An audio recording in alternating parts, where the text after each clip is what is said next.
오늘 봉독할 말씀을 가지고 세상과 다른 교회라는 제목으로 말씀을 나누도록 하겠습니다. 언젠가 여러분들에게 나눈 기억이 있습니다. 우리 교회도 보험하시는 분들이 몇 분 계시는데요. 중국 보험업계의 대부라고 불리는 판선창이라는 사람이 있습니다.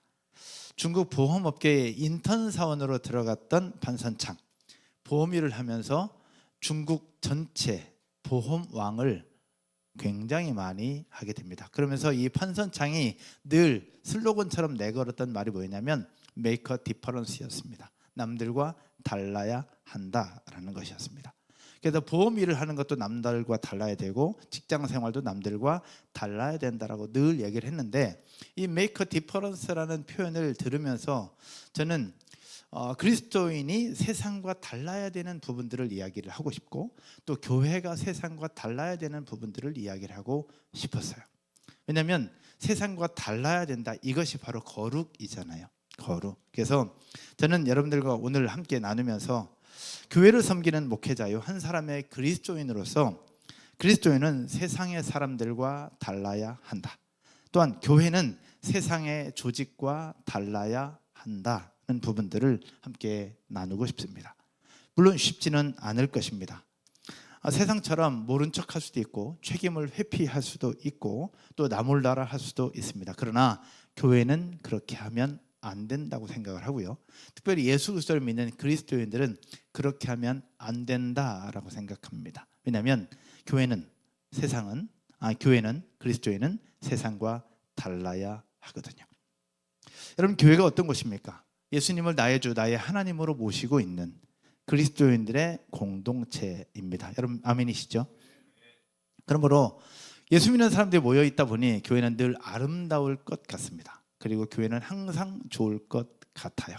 그러나 아름답기도 하고 좋을 때도 많습니다. 그러나 생각과 다르게 그렇지 않을 때도 있습니다. 세상 사람들은 교회에서 문제가 생기면 교회가 왜 그래? 교회가 왜 그래?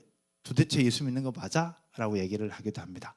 예수 믿는 거 맞습니다. 왜냐하면 교회 안에도 아픈 사람들이 있고 상처받은 사람들이 있고 외로운 사람, 힘든 사람들이 모여 있기 때문에 교회 안에서도 문제가 있고 아픔이 있게 됩니다.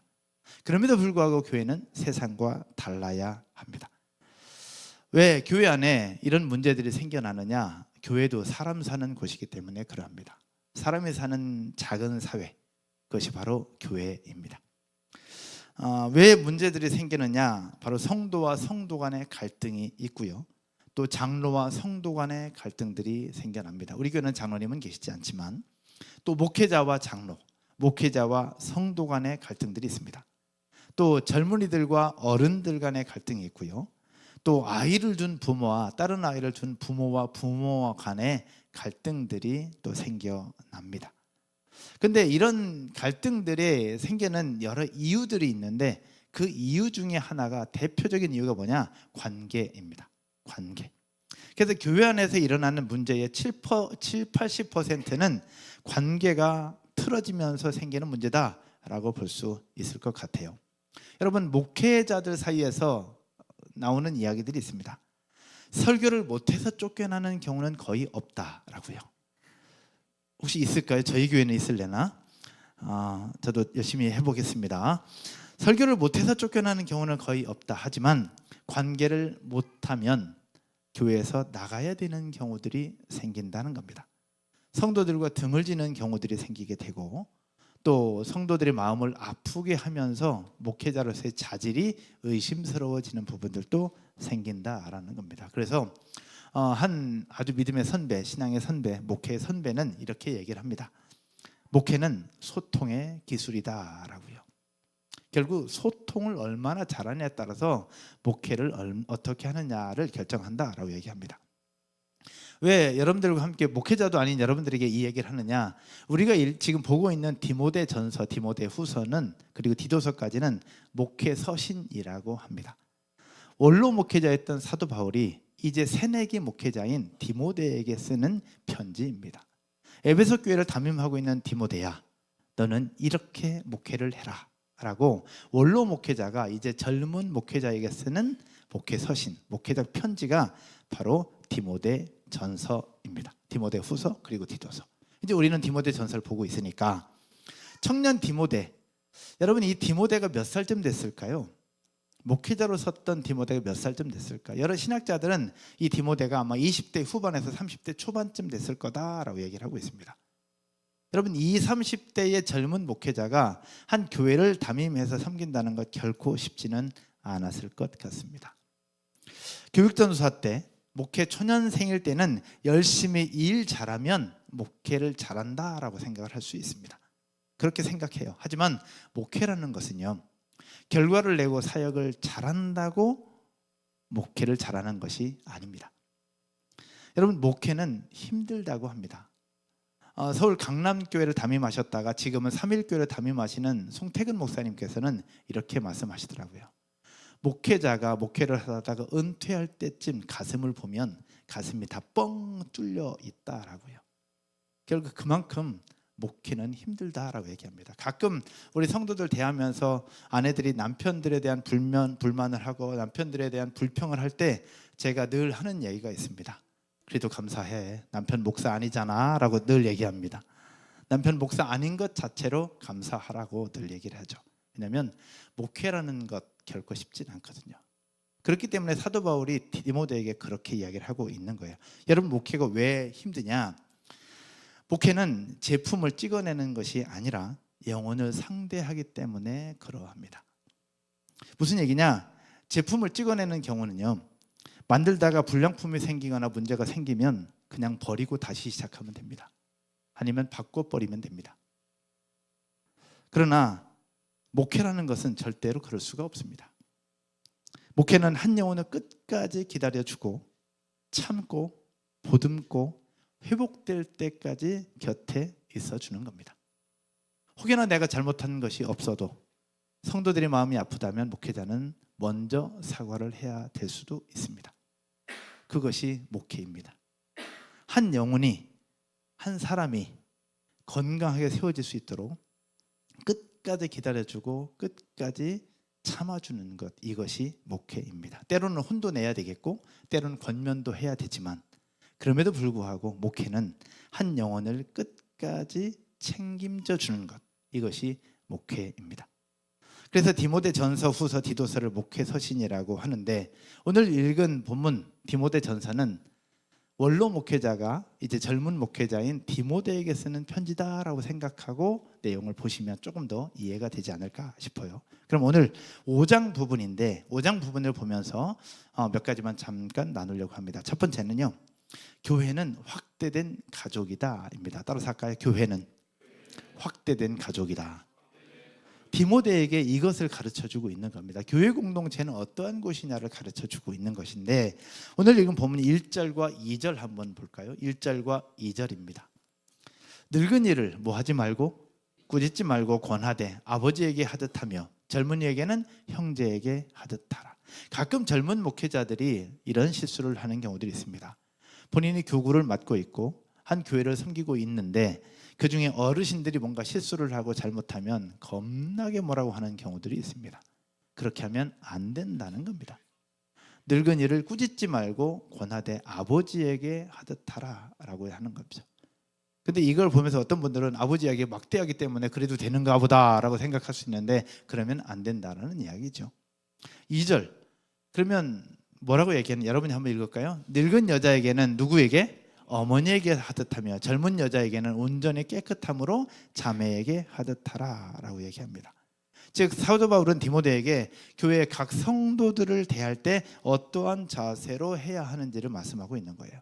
연세가 있는 어른들이 실수했을 때 아랫사람이나 부하사람, 부하 직원 다루듯이 엄하게 하지 말고 부모에게 하듯 존대하고 존경하고 깍듯하게 예의를 다하라 라고 권면하고 있는 겁니다.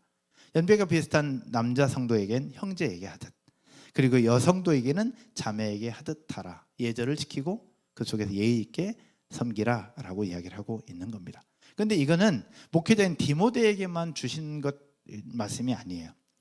모든 목회자 그리고 모든 교회의 직분자들과 모든 성도들에게도 동일하게 주시는 말씀인 줄로 믿으시기를 주님의 이름으로 축복합니다. 우리 공동체 안에서 각 셀 안에서도 우리 이제 언니들이 있고 동생들이 있습니다. 언니들이 있다면 언니답게 존중할 필요가 있습니다.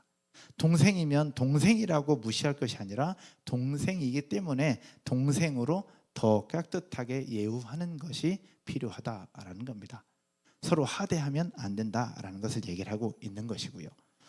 왜냐하면 교회는 세상의 여느 조직과 다르기 때문에 그렇습니다. 심지어 비슷한 선교단체나 파라처치 같은 경우들도 있습니다. 근데 교회와 선교단체가 다른 점이 있습니다. 선교단체는 비슷한 연배들이 뭉쳐져 있습니다. 이번에 제 딸내미 민서가 올라왔는데 CCC에서 활동하고 있어요. CCC에서 이제 일찍 대학에 들어온 19살부터 26살까지 있다고 하더라고요. 그게 다예요. 그 폭이. 파라처치들도 마찬가지, 여러 선교단체들 그리고 여러 동아리들이 비슷한 연배들이 모여요. 그러나 교회는 어디 그렇습니까? 조그맣고 울고 들었던 이한이부터 우리 여기 앉아 계신 아버님까지 이 연령대가 어마어마합니다. 이 부분들을 다 만족시킨다는 것 결코 쉬운 일이 아니에요.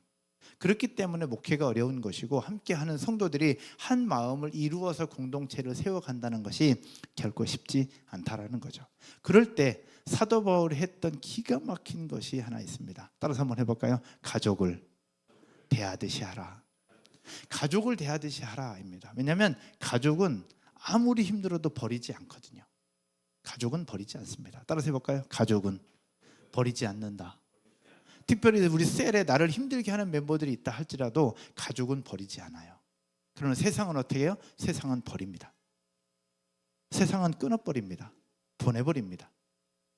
우리 학원 선생님들 계시는데 이 학원에서 저쪽 학원으로 간다 그러면 너무너무 열받고 속상하지만 가면 끝이에요.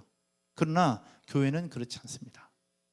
우리 교회에서 다른 교회로 가잖아요. 그럼 우리 성도의 자녀면, 우리 성도의 부모면 다른 교회에 가도 우리 성도입니다. 이게 목회예요. 그래서 세상과 교회는 달라야 된다는 겁니다. 여러분, 우리의 속에 이 성도들을 대할 때에서 가장 필요한 것이 가족을 대하듯이 하는 것, 이게 가장 명쾌한 대답인데 사도 바울이 그것을 지금 이야기를 하고 있는 겁니다. 가족을 대하듯이 하라. 한마디로 얘기하면 포기하지 말라는 얘기입니다. 성도를 가족을 대하듯이 하라는 말씀은 예수님께서도 하셨던 말씀 중에 하나입니다. 신약성경을 보면 예수님께서 여기저기 다니면서 복음을 전하니까 예수님이 미쳤다는 소문이 들립니다. 그러니까 예수님의 가족들이 걱정이 돼서 예수님을 찾아왔을 때 예수님께서 이렇게 얘기해요. 자막이 있는데 한번 볼까요? 마가복음 3장 31절. 그때 예수의 어머니와 동생들이 와서 밖에서 사람을 보내어 예수를 부릅니다. 예수님을 걱정하면서 그의 어머니와 동생들이 와서 찾아옵니다. 32절. 여러분이 한번 읽을까요? 무리가 예수를 둘러 앉았다가 여짜오되 보소서 당신의 어머니와 동생들과 누이들이 밖에서 찾나이다. 예수님이 걱정돼서 가족들이 찾아온 거예요. 그랬을 때 예수님께서 뭐라고 말씀하시냐? 33절 한번 읽을까요? 대답하시되 누가 내 어머니며 동생들이냐 하시고, 그랬을 때 35절에 예수님께서 이렇게 말씀하십니다. 같이요. 누구든지 하나님의 뜻대로 행하는 자가 내 형제요 자매요 어머니니라. 아멘. 예수님은 가족의 형태를 확대시켰습니다. 결국 나와 혈육을 나눈 혈연 관계만 가족이 아니라 하나님의 뜻대로 행하는 사람, 예수 그리스도 안에서 한 형제요 자매된 우리 모두가 다 가족이다라고 이야기를 하고 있는 겁니다. 그래서 우리 교회 오면 직분을 받으면 집사님, 권사님, 장로님이라고 표현하지만 그렇지 않은 우리 모든 남자를 형제님이라고 부르고 모든 여성분들을 자매님이라고 부르는 이유가 그렇습니다. 우리 교회는 확대된 하나님의 가족이기 때문에 그러합니다. 할렐루야. 그래서 우리가 생각할 때 우리 모든 성도들을 대할 때 잘 모르지만 그 성도들을 대할 때 우리의 가족으로 대하고 우리 부모님을 대하듯 존대하고 동생을 대하듯 아끼는 그런 모습을 보이는 더 행복한 교회가 되기를 주님의 이름으로 축복합니다. 그래서 세상에 있는 사람들이 우리 교회 왔을 때 여기는 뭔가 다르구나. 세상의 다른 조직과 다른 공동체와 다르구나라는 것을 느낄 수 있는 저와 여러분 모두가 되기를 주님의 이름으로 축복합니다. 근데 가끔 이럴 수 있습니다. 젊은 분들을 형제 대하듯 하라 그랬더니 누가 얘기하더라고요. 요즘 현실 남매는 남다르다고. 이게 남매인데 막대하는 부분들이 현실적인 남매라고 얘기를 하는데 그런 얘기를 하는 것이 아니라는 것 기억하시고, 두 번째 교회 안에서의 구제는 무엇이냐? 순종의 표현이다 입니다. 따라서 한번 해볼까요? 교회의 구제는 순종의 표현이다. 오늘 보면 3절 한번 볼까요? 3절에 이렇게 말씀하고 있습니다. 참 과부인 과부를 존대하라. 여러분, 참 과부는 누구를 말할까요? 우리 본문 묵상했을 것인데 참 과부는 누구를 얘기하는 걸까요? 참 과부, 참이라는 건 진짜라는 얘기일 때, 그럼 진짜 과부가 있고 가짜 과부가 있습니까? 진짜 과부는 누구고 가짜 과부는 누굴까요? 근데 성경에는 참 과부, 젊은 과부 뭐 이렇게 표현하고 있는데 참 과부는 누구를 얘기하는 걸까? 결론부터 얘기하면 참 과부는요,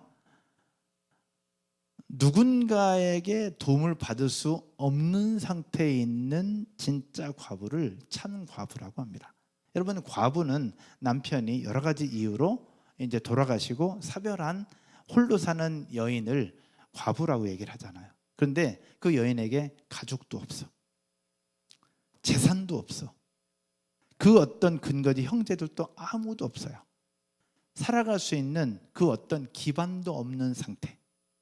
그래서 교회에서 돕지 않으면 절대 살아갈 수 없는 그런 상태에 있는 과부를 참 과부라고 합니다. 그러나 과부지만 재산이 많아, 그런 분들은 참 과부라고 부르지 않습니다. 그리고 자식들이 있어서 자식들이 어머니를 모실 수 있어요. 그러면 이분도 과부는 과부지만 참 과부라고 볼 수는 없어요. 참 과부는 진짜 도움이 필요한 과부를 참 과부라고 이야기를 하는데, 당시 문화적 배경을 잠깐 살펴보면 남편이 죽어서 과부가 된 여인은 결혼할 때 가져온 지참금을 시댁으로부터 돌려받습니다. 돌려받아서 그 지참금을 돌려받은 딸은 다시 친정 아버지 집으로 돌아오게 되는데요. 그럼 친정 아버지는 그 받은 지참금을 이 돌아온 딸의 생활비로 보태 주어야 합니다. 그것이 당시 문화적인 관습이었고 형태였습니다. 그런데 가끔씩 그마저도 실행하지 않는 좀 못된 친정 아버지들이 계셨던 거죠. 그러면서 그냥 과부를 그냥 방치하게 되는 일들이 많아졌던 겁니다. 그러다 보니까 가족들조차 과부를 돌보지 않고 그냥 교회 공동체에 그 어머니를 그냥 맡겨버리고 말았던 겁니다. 그러면서 그들은 얘기합니다.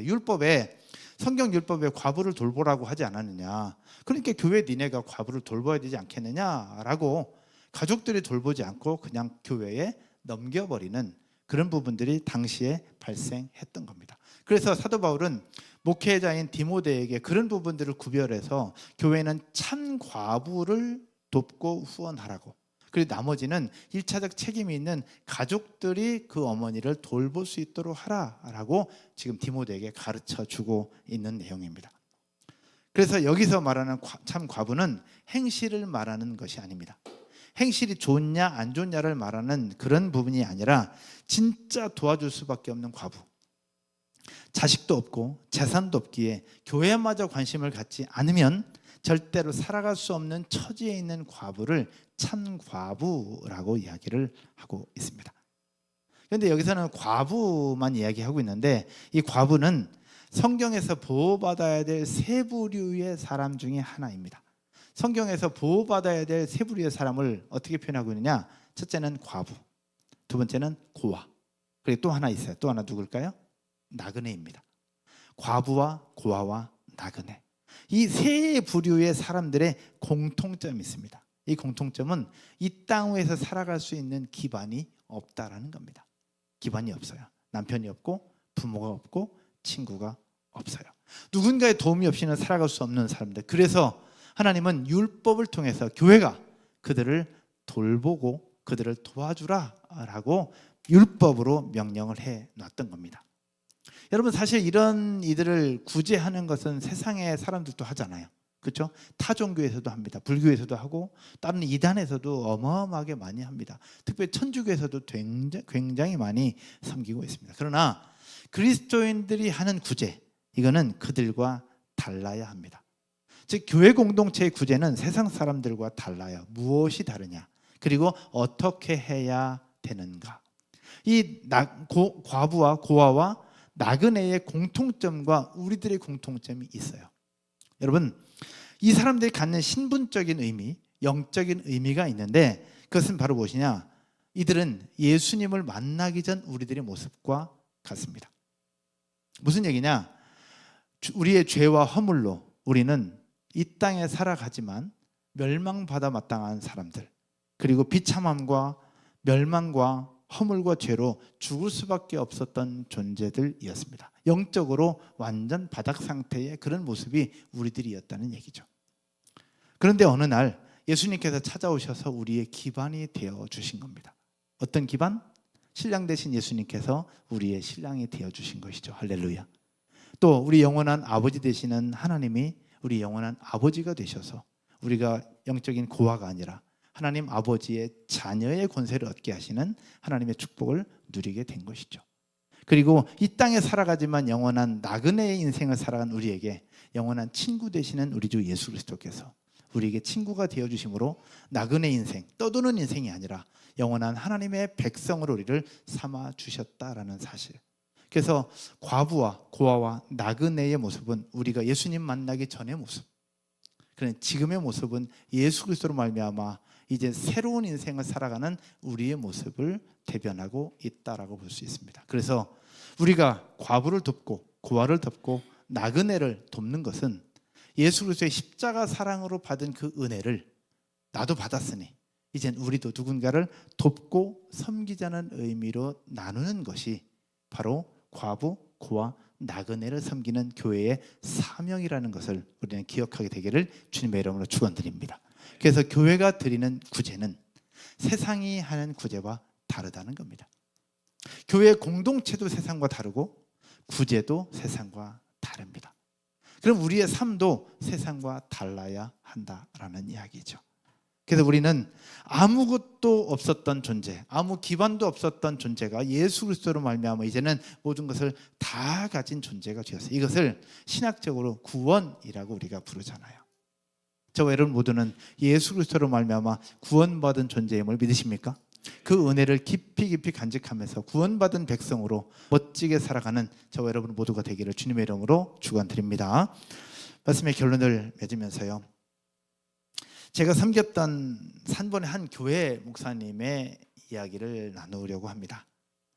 그 교회 목사님이 제가 전도사 시절 때 만났던 목사님인데 이분에게 정말 많은 걸 배웠습니다.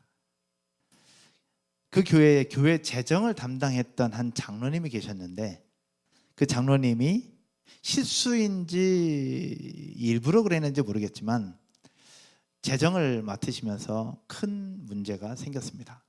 그래서 교회에 큰 손실이 생겼어요. 지금으로부터 20년이 넘은 일이니까 액수로 따지면 어마어마한 액수였습니다. 이에 사실을 알게 된 몇몇 성도들은 장로님을 비난하며 손가락질하기 시작했고요. 결국 장로님은 잠수를 타셨습니다. 시기적으로 아마 요 초가을 겨울이 되는 이쯤이었던 것 같습니다. 제가 그걸 어떻게 기억하냐면 제가 전도사 시절이었는데 어느 날 담임 목사님과 함께 식사를 하는 자리에서 목사님께서 저에게 그 말씀하셨어요. 저랑 둘이만 있었는데 아무개 장로 지금 어떻게 지내는지 모르겠다고. 집에 몇 번 갔었는데 집에도 없고 도대체 어디 있는 걸까?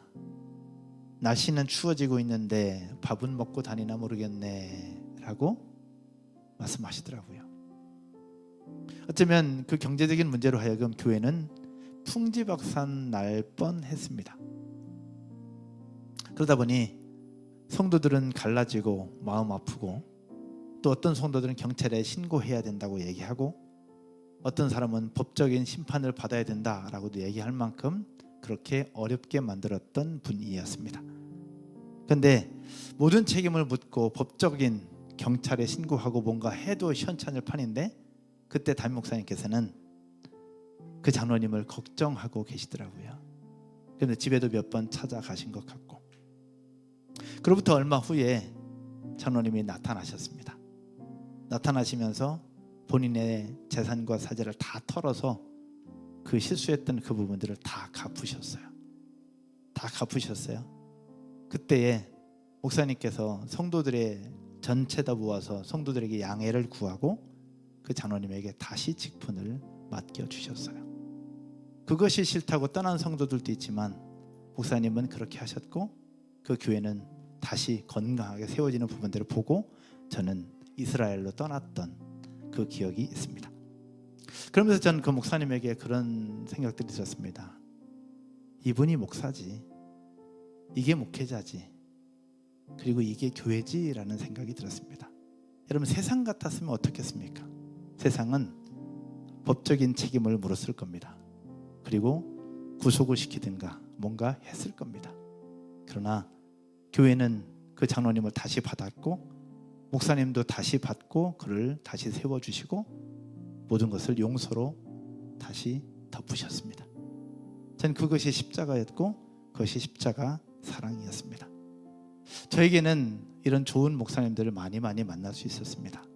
전도사 때는 이분을 만났고 동산교회에서는 김인중 목사님을 만났고 또 이번에 강사로 오시는 제 멘토 목사님을 또 만나게 되었고 그러면서 목회적인 부분들을 많이 배우게 되었는데요. 그러면서 생각을 합니다. 교회는 세상과 다르고 또한 달라야 한다. 목회자 또한 세상의 리더들과 달라야 한다고요. 그래야 목사죠. 그렇지 않겠습니까? 세상의 리더들과 똑같이 하면 그게 무슨 목사라고 할 수 있겠습니까? 누가복음 15장에 보면 세 가지 비유가 동시에 나옵니다. 잃은 양의 비유, 잃은 드라크마 비유, 그리고 잃어버린 아들에 관한 비유가 나오는데 특별히 잃은 양에 관한 비유는 마태복음에서도 나오고 누가복음 15장에서도 나와요. 근데 달라. 마태복음에서 나오는 잃은 양의 비유와 누가복음에서 나오는 잃은 양의 비유가 달라요. 어떻게 다르냐? 관점이 다릅니다. 한번 볼게요. 자막 준비했는데 마태복음 18장 12절에 잃은 양의 비유를 얘기하는데 여러분 한번 보세요. 어떤 관점으로 기록되었는가? 너희 생각에는 어떠하냐? 만일 어떤 사람이 양 100마리가 있는데 그 중에 하나가 길을 잃었으면 그 99마리를 산에 두고 가서 길 잃은 양을 찾지 않겠느냐? 그 중에 하나가 길을 잃었으면 그럼 이거 잘못이 누구에게 있을까요? 그 중에 하나가 길을 잃었다. 목자에게 잘못이 있는 걸까요? 양에게 잘못이 있는 걸까요? 네. 마태복음에서는 그 중에 하나가 길을 잃었다. 양이 길을 잃은 것에 대한 관점으로 이야기를 하고 있습니다. 그러나 누가복음에서는 뭐라고 얘기하느냐? 누가복음 한번 볼까요? 누가복음 15장 4절에 너희 중에 어떤 사람이 양 100마리가 있는데 그 중에 하나를 잃으면 99마리를 들에 두고 그 잃은 것을 찾아내기까지 찾아다니지 아니하겠느냐? 여기서는 어떤 관점이냐? 목자가 양을 잃어버린 관점으로 이야기를 하고 있습니다. 그러면서 뒷부분에 이렇게 얘기합니다. 그 잃은 것을 찾아내기까지 찾아다니지 아니하겠느냐? 잃은 것을 찾아내기까지 찾아다니지 아니하겠느냐? 찾아내다는 표현을 두 번이나 반복해서 설명하고 있습니다. 뭘 얘기하는 걸까요? 잃어버린 양에 대해서 포기하지 말란 얘기입니다. 찾을 때까지 또 찾고 또 찾고 또 찾고 또 찾는 것, 이게 목자라는 이야기입니다.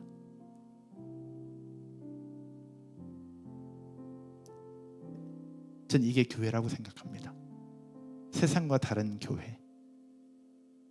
우리 많은 분들이 리더로 섬기고 있습니다. MG 리더로 섬기고 있고 또 목회자로 사역자로 섬기고 있습니다.